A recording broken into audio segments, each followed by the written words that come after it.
अस्सलाम वालेकुम, आदाब दोस्तों। कैसे हैं आप तमाम लोग का हमारे चैनल पर बहुत बहुत इस्तकबाल है। आप तमाम लोगों से हमारी गुजारिश है कि अगर आप चैनल पर नए हैं तो हमारे चैनल सदफ़ कामरान को ज़रूर सब्सक्राइब कर लीजिएगा। आज हम बात करने जा रहे हैं एक काफ़ी अहम मुद्दे पर, जो काफ़ी चर्चे में है और आज के दिन काफ़ी चर्चे में है, और वो है मुफ्ती सलमान अज़हरी साहब का मामला।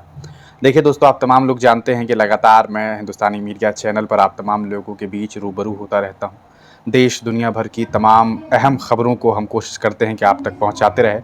ऐसे में मुफ्ती सलमान अज़हरी साहब का मामला अदालत में था और लगातार हम इस मामले में आपको अपडेट दे रहे थे। इस बीच जो बड़ी खबर निकल कर के आई वो ये कि क्या मुफ्ती सलमान अज़हरी साहब को आज अदालत ने रिहाई दी। हमने आपको बताया कि रिहाई नहीं मिली। जजमेंट जो आया वो ये कि मुफ्ती सलमान अज़हरी साहब ने जो अर्ज़ी लगाई थी, जो एप्लीकेशन दिया गया था कि पासा को जो है वो हटाया जाए, उसे पूरी तरीके से रिजेक्ट कर दिया गया, जो कि काफ़ी चिंताजनक था, परेशान करने वाली ख़बर थी तमाम मुफ्ती साहब के चाहने वालों के लिए, हम जैसे लोगों के लिए जो शुरू से मुफ्ती सलमान अज़हरी के रिहाई के लिए आवाज़ उठा रहे हैं। हमारी ये ख्वाहिश है कि उन्हें रिहा किया जाना चाहिए, क्योंकि जितना बड़ा आरोप उनके ऊपर लगाया गया है, असल में वो आरोप उतना बड़ा जितना बड़ा बना करके उन्हें पेश किया गया कि वो एक खूंखार आदमी है। हालांकि अगर आपको मैं बताऊं कि अगर वो गलत हैं तो हिंदुस्तान में ऐसे सैकड़ों स्पीकर्स हैं, सैकड़ों लोग हैं जो उनसे बहुत भयानक, बहुत ख़तरनाक, बहुत बुरी बात कह रहे हैं, समाज को तोड़ने की बात कर रहे हैं, दो धर्मों को लड़ाने की बात कर रहे हैं, एक एक मज़हब को बाज़ाब्ता ख़त्म कर देने की धमकी दे रहे हैं। ऐसा देखने को मिल रहा है कि लोग धार्मिक सम्मेलन में जाकर के सीधे तौर पर अलल ऐलान ये बात कह रहे हैं कि मेरी तो ख्वाहिश है कि मुल्लों को जो है ना मैं ख़त्म कर दूं।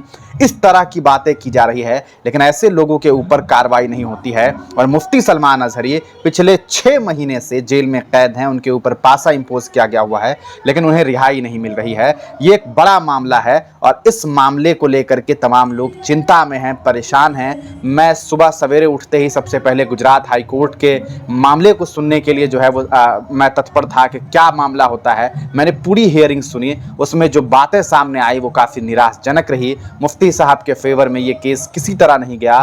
सीधे तौर पर जस्टिस इलेश वोहरा ने ये कह दिया कि मेरा ये झुकाव ही नहीं है कि मुफ्ती सलमान अज़हरी साहब को रिहाई दी जा सके, और सीधे तौर पर उनकी जो अर्जी थी उसे रिजेक्ट कर दिया गया। वही पुराना मामला, रिप्रेजेंटेशन उनके द्वारा नहीं किया गया, उनके भाई के द्वारा किया गया। एक मिस्टर पठान थे, इम्तियाज़ पठान साहब सोशल वर्कर हैं, उनके द्वारा किया गया। इस तरह की बातें सामने आई। उन्हें एक ऐसे इंसान के तौर पर देखा जा रहा है जो समाज में नफरत फैलाने की काम करते हैं। लेकिन क्या वाकई मुफ्ती सलमान अज़हरी ने ऐसा कोई काम किया था?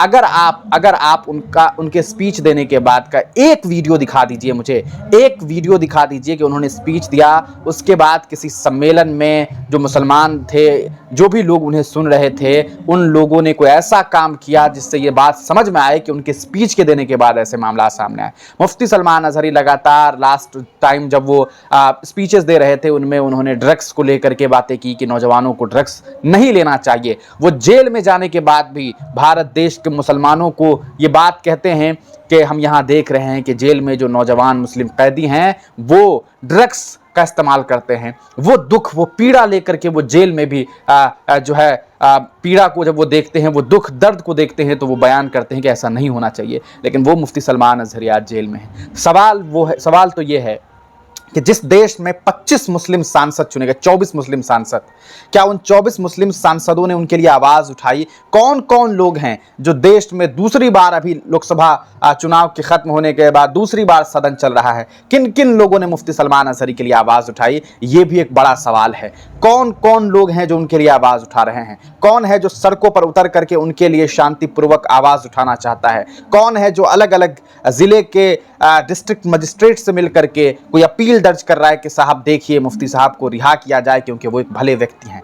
सवाल ये है। सवाल ये नहीं है कि कौन लोग घर में बैठ करके बड़ी बड़ी बातें कर रहा है। सवाल ये है कि आखिरकार कौन है जो ज़मीन पर उतर करके मामलात जो है वो कवर करने की कोशिश कर रहा है, इस मामले को सही तरीके से निपटाने की कोशिश कर रहा है। दोस्तों, आपको बताऊं, मैं डिटेल वीडियोस पूरे प्रकरण पर मैंने ऑर्डर जो है वो मैंने डाउनलोड कर लिया है, कॉपी मेरे पास आ गया है। लगभग 35 पन्नों का वो ऑर्डर डिटेल है। मैं उसे पढ़ रहा हूँ, धीरे धीरे पढ़ करके मैं कोशिश करूँगा कि इस वीडियो के बाद मैं उसे मुकम्मल तौर पर पढ़ करके उसे मैं पढ़ करके उसे एक वीडियो का शक्ल दूँ। मैं 33 पन्ने तो मैं पूरे वीडियो में नहीं दिखा सकता, नहीं पढ़ करके बता सकता, लगभग 3-4 घंटे के वीडियो बन जाएंगे अगर मैं डिटेल में बताऊंगा तो।